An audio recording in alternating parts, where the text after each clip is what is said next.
শুভ সন্ধ্যা। এগুলো হলো স্থলপদ্ম, নিজের হাতের লাগানো গাছ।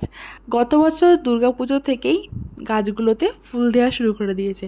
আমি কিন্তু গত বছরই এই গাছগুলো লাগিয়েছিলাম। গত বছর মে বা জুন মাসে লাগিয়েছিলাম গাছগুলো, 3টে গাছ লাগিয়েছিলাম। তার মধ্যে যে গাছটাতে সব থেকে বেশি আশা করেছিলাম সেই গাছটা গরমে মরে গেছে, আর বাকি যে দুটো গাছ মোটামুটিভাবে ছিল সেই দুটো গাছ থেকে এত ফুল দেওয়া শুরু করেছে।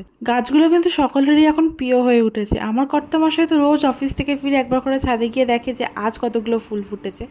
আমার যত্ন করার ফলে গাছ আমি কিনে ঠিক কথা, কিন্তু এটা পুরোপুরি আমার যত্ন না, বাবা জল দিয়েছি, আমি একা করিনি।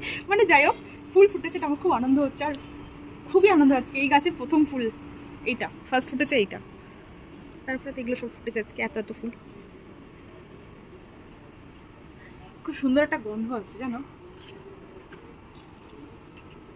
এগুলো শত সম্ভব কালকে ফুটবে। খুব আনন্দ হচ্ছে, খুব আনন্দ হচ্ছে, এবার ঠিক বোঝা হতে পারবো না কিরকম টাইপের আনন্দ হচ্ছে। শিউলি গাছে ফুল ফোটাতে পারে আমি যে এত খুশি তা আমার চোখ মুখ দেখলে বোঝা যাচ্ছে। আর আমার খুশি দেখে আমার কর্তামশাই বলছে তুমি গাছের সাথে দাঁড়াও, তোমাকে কটা ফটো তুলে দিই, স্মৃতি হিসাবে রেখে দিতে পারবে। তো ওর কথা মতো কটা ফটোও তুলে নিলাম, তারপর তাড়াতাড়ি নিচে চলে গেলাম, কারণ তার পরের দিন ছিল ভাইফোঁটা। আমি তো ও বাড়ি যাবোই, কিন্তু আমার কর্তামশাইয়ের ছুটি নেই, তাই ও আমাকে ড্রপ করবে, তারপরে যাবে অফিস। আমি এর আগেও ভিডিওতে বলেছিলাম যে আমার বাপের বাড়ি যেতে গেলে কল্যাণী হাইওয়ের ওপর দিয়ে যেতে হয়, আর এই কল্যাণী হাইওয়ের রূপ তো এক এক সময় এক এক রকমের। ভাইফোঁটার দিন যখন আমি কল্যাণী হাইওয়ের ওপর দিয়ে যাচ্ছিলাম ও বাড়িতে, তো দেখে মনে হচ্ছে যেন আকাশের মেঘগুলো এক্ষুনি মাটিতে নেমে আসবে। কি যে অসাধারণ লাগছিল, আমি ভাষায় প্রকাশ করতে পারবো না। ছেলে তো মাঝে মাঝে বলেই যাচ্ছিল মামি আইসক্রিম, মানে কুলপির ওপরে যে ক্রিমটা থাকে না, ওরকম মনে হচ্ছিল। অসাধারণ ছিল সেদিন। কিছুক্ষণের মধ্যেই পৌঁছে গেছিলাম ওই বাড়িতে। সব বোনেদেরই ফোঁটা দেওয়া হয়ে গেছিলো, আমি শুধু বাকি ছিলাম, তাই আমি শুরু করে দিলাম। এটা আমার বড় ভাই, ওকে আমি ফোঁটা দেওয়ার পর আশীর্বাদ করেছিলাম যে তোর বউ যেন খুব ভালো হয়, যখনই আমি আসবো তখনই যেন আমাকে 1 কাপ করে চা করে খাওয়ায়। এই শুনে সবার কি হাসাহাসি।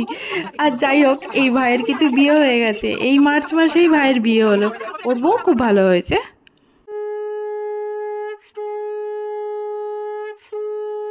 এটা হলো আমার ভাই, ওকে আমি ফোঁটা দেওয়ার পর আশীর্বাদ করেছিলাম যে তোর মাথাটা যেন একটু ঠান্ডা হয়, আর তুই এত তাড়াতাড়ি বিয়ে করিস না, তোর বিয়ে করতে এখনও ঢের দেরি আছে। তো বিয়ে করা নিয়ে ওর কোনো রাগারাগি নেই, কিন্তু যেই বলেছিলাম আমার মাথা ঠান্ডা কর, ও খুব রেগে গেছিলো আমার উপরে।